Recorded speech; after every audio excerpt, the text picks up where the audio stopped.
I didn't think that we started the game off with the right mindset. I mean, we talked in the locker room about the Clippers. They hadn't won a game yet, 2 tough losses, but they were desperate to get a win. You were at home, and we tried to, defend against that. But from the very first play of the game, we turned the ball over. We couldn't get the ball where we needed to go. Their pressure really hurt us, and it continued to snowball the rest of the way. Okay, Portland 1-2 on this very young season. You, Stephen A., do you think it was smart for Chauncey to call out the Blazers? No, I do not. I'm not going to knock him for it. He just got there. He's young at this job. I think he's a fresh infusion that they needed because even though I respect Terry Stott's basketball knowledge and he's been in the game a long time, sometimes you just need a new voice, okay? And I think that Chauncey Billups could be that guy. Here's the problem where it gets tricky.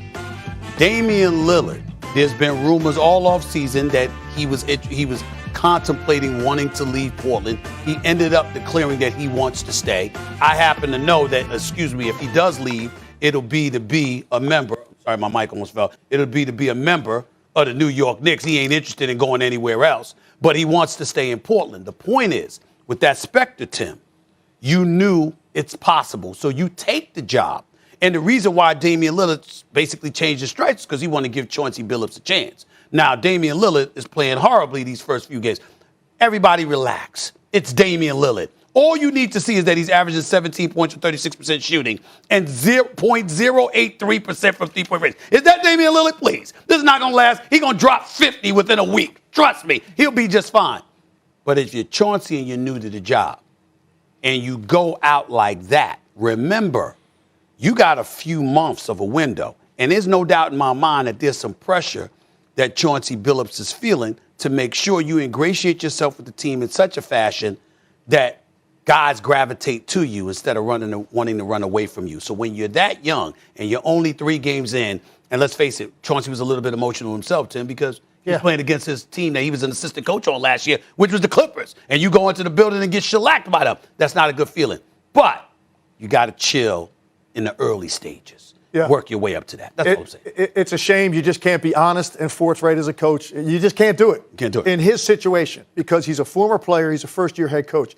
This is what you always worry about with guys that are former players and this is their first job. The frustration that these dudes aren't playing as hard as I played as a player, right? We always worry about that. This is the second time he's used the word embarrassing. He said it after a preseason game. Wow. So that's twice. That's a big word to use as a head coach. I'm embarrassed by the way my team played in their effort. Second time he's used it. So, no, he shouldn't have used that word. I completely agree with you, Stephen A., as far as the ice that he's walking on with regard to Damian Lillard. But here's the thing.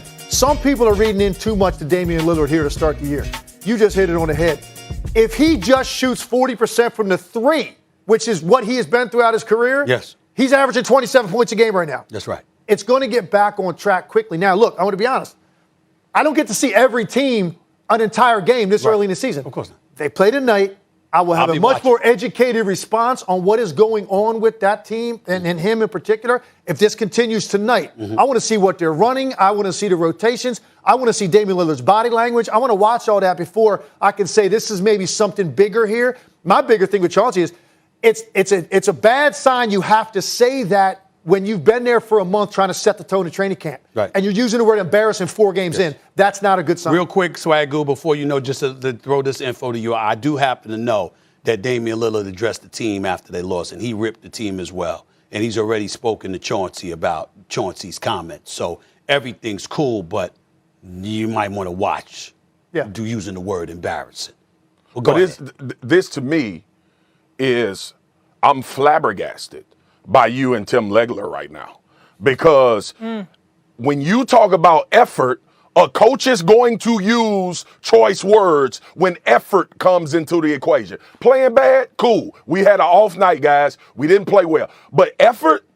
Look, we all know Chauncey Billups and the way he's respected in the NBA, not by people in NBA circles, by NBA players. These guys, it's certain guys that can say certain things. And I look at this situation as, I understand being a player and you have an expectation for guys to perform every night, especially when you play to the level Chauncey Billups played at. But this is also respect. Damian Lillard understands what Chauncey Billups is saying.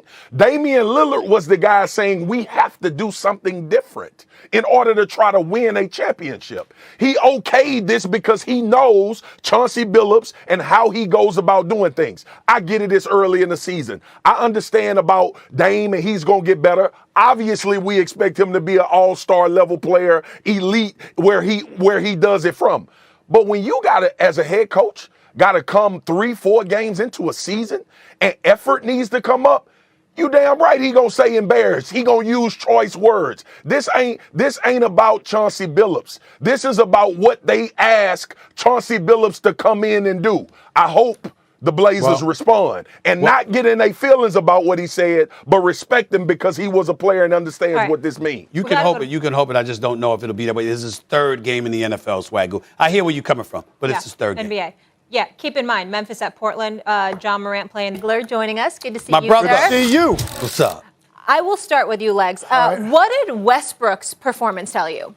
Told me that the analogy I used to describe him last night would be if you owned a Ferrari and you were only allowed to drive it around your gated community with speed bumps, or like if it was Usain Bolt at the mall on Black Friday walking around, get out of my way, and then finally you take the Ferrari out on the highway. That's what it looked like last night. You talk about a dude being liberated and unleashed.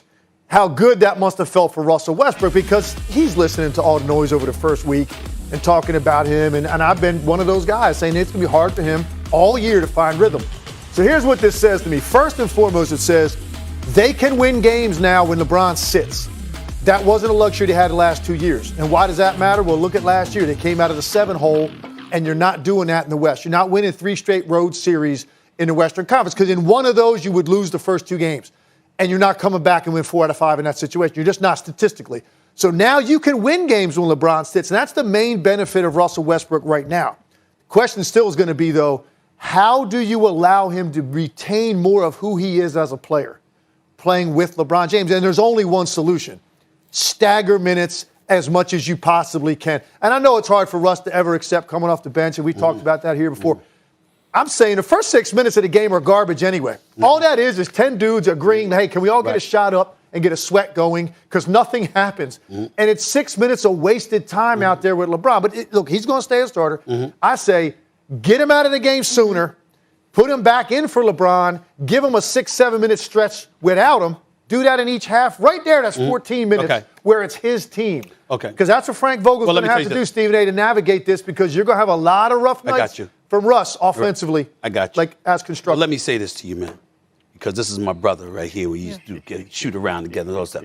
I want you to tighten up your soliloquies just a little bit, because, and here's the reason why. Are you telling people they talk too long? Let me tell you. That can't come from him. It is coming from me. Only because we want time to get back at you, my brother. All right. That's why. Here's the deal. What did Russell Westbrook's performance tell us? Absolutely nothing. Nothing at all. You know what? And I'm going to be clear, because I don't want this to be interpreted as disrespect to Russell Westbrook. Russell Westbrook scored 33 points last night. We didn't know he could do that. We know he could do that. Really, we really surprised. Let's look at the numbers here. Russell Westbrook had 10 rebounds. We didn't know he could do that.